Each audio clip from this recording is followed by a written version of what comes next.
नारायण नारायण नारायण श्रीमन नारायण नारायण नारायण श्रीमन नारायण नारायण नारायण श्रीमन नारायण नारायण नारायण।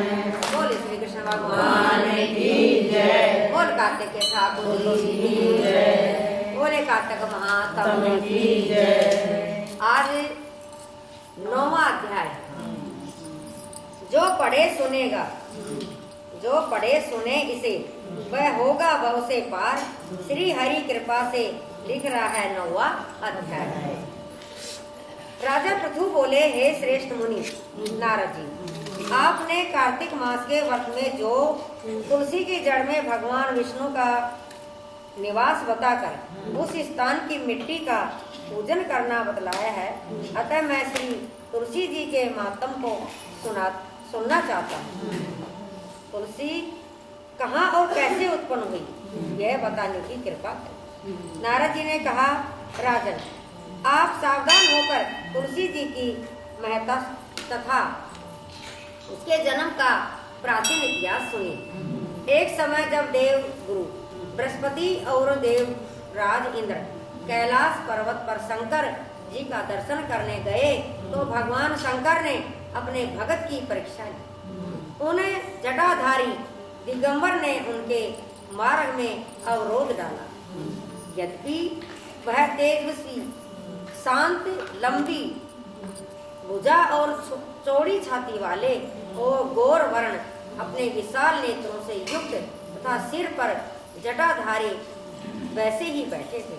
तथापि उन भगवान शंकर को न पहचान कर इंद्र ने उनका नाम, धाम आदि परिचय पूछा और कहा कि शंकर जी अपने स्थान पर हैं या कहीं गए हैं।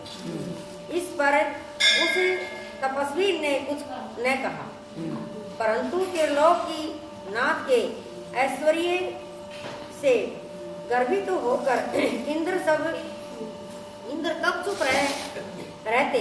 उन्होंने क्रोध कर तपस्वी के घुमड़ कर कहा, अरे मैं पूछता हूँ, तू उत्तर क्यों नहीं देता? मैं अभी तुझे ब्रज मारता हूँ, फिर देखता हूँ तुम मारता हूँ।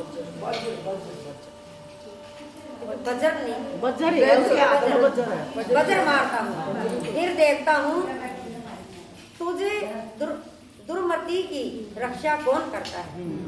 ऐसे क्रोध हो इंद्र ने जो ही उस दिगंबर को मारने के लिए हाथ में वज्र लिया, क्यों ही भगवान शंकर ने वज्र सहित इंद्र का हाथ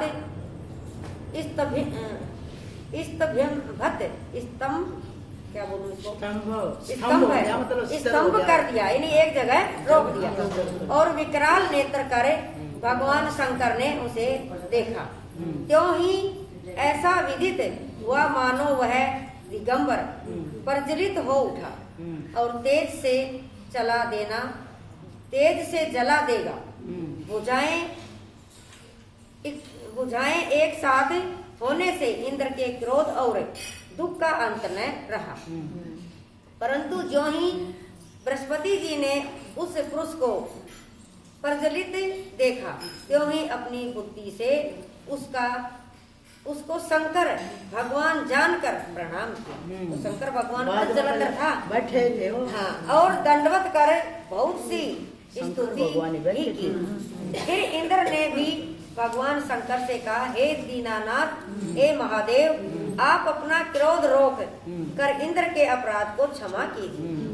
बृहस्पति के यह वचन सुनकर महेश्वर गंभीर वाणी से बोले, मैं अपने नेत्रों से निकाले हुए क्रोध को कैसे रोकूं?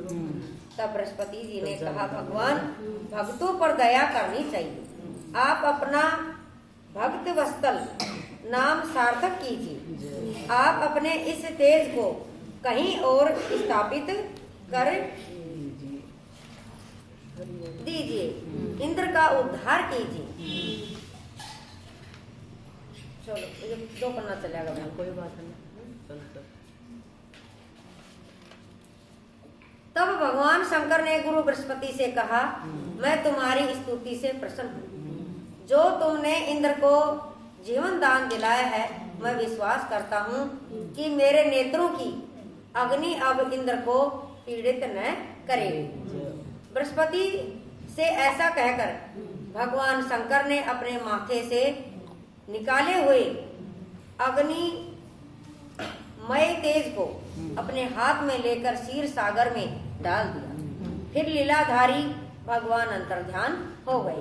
इस प्रकार जिसको जो जानने की इच्छा थी उसे जानकर इंद्र और बृहस्पति अपने अपने स्थान को चले गए। बोले श्री कृष्ण भगवान की जय। श्री कृष्ण गोविंद हरे मुरारी, हे नाथ नारायण वासुदेवा।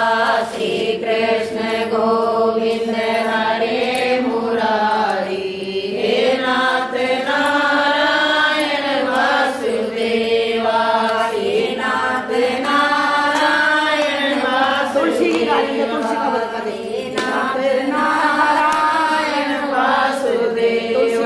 दे। श्री कृष्ण गोविंद हरे मुरारी, हे नाथ नारायण वासुदेवा।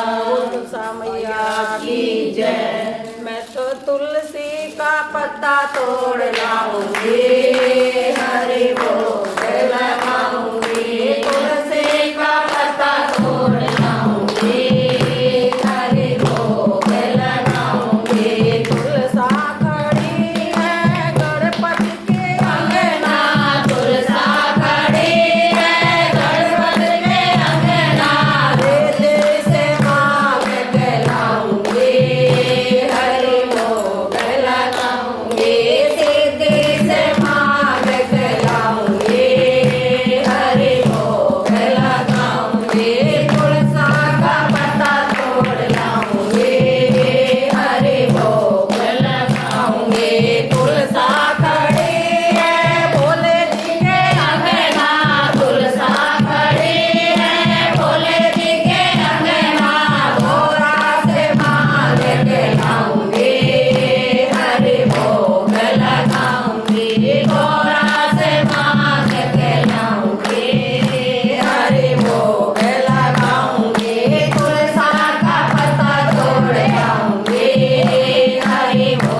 तुलसा का पत्ता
बोल सुसा मैया की जय।